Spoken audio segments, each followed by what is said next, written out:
Untuk tahu lebih lanjut informasi penemuan jasad yang dicor di sebuah toko depot isi ulang air, kita telah terhubung dengan salah satu saksi, ada Ibu Ismiatun. Selamat malam, Ibu Ismi. Terima kasih sudah berkenan bergabung bersama kami, Ibu.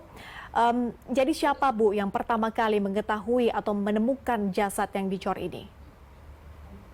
Itu tadi kan aku sama suami pulang dari pasar, Mbak. Terus dicegat sama Mbak Juli. Pak De, aku minta tolong. Ayo pintunya dibuka, Pak De, warungnya itu. Aku kok sudah 4 hari tidak menjumpai Pak Iwan di WA, di telepon nggak bisa. Terus ini aku curiga, Pak De, bilang sama suami saya. Kok ada bau di dalam?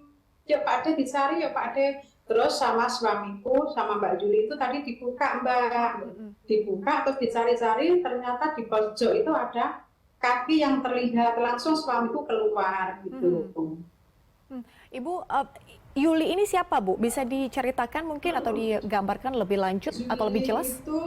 Mbak Juli itu dulu itu pernah membantu Pak Iwan, ya cuci galon, ya masak keng, laundry, itu sudah 2 tahunan, Mbak.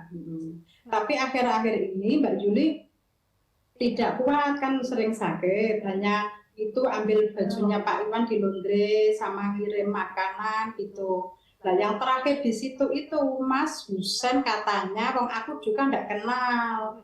Lah Mas Husen itu baru sebulan di tempatnya Pak Iwan.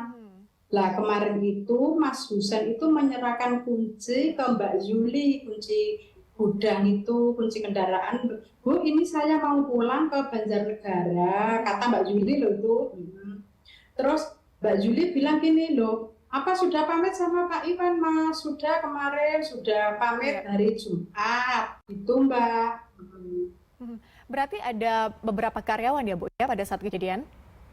Enggak, hanya satu yang di dalam ya? itu hanya satu. Mbak Juli kan hanya ngantar makanan pulang. Mbak Juli itu terakhir malam Kamis ngantar makanan ke situ, masih ketemu Pak Iwan, Mbak. Oke, baik, Bu Ismi, kalau dari warga sekitar mengenal korban ini sebagai apa, Bu? Biasanya korban ini apakah kemudian sering bergaul juga dengan warga sekitar atau seperti apa ceritanya?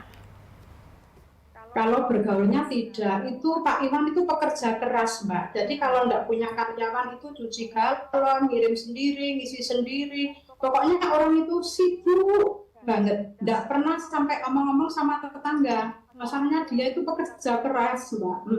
Walaupun punya pembantu, dia masih nyuci galon, masih nganter sendiri. Yang tahu alamatnya kan Pak Iwan semua. Jadi jarang komunikasi dengan tetangga dekat, cuma ya ramah juga Mbak orangnya. Bu Ismi, berarti dalam artian memang korban ini sudah hilang beberapa hari ya, Bu, ya, kemudian baru ditemukan dicor. Katanya Mbak Juli itu sudah 4 hari tidak bisa dihubungi, Mbak. Mbak Juli itu malam minggu kesini hanya nyalain lampu, kan tokennya habis, terus diisi sama Mbak Juli. Terus Mbak Juli diserahin sama Mas Husen itu kunci-kunci Pak Iwan, sama pamit sama Mbak Juli. Mbak, saya mau pulang, ini nunggu travel Mbak, itu.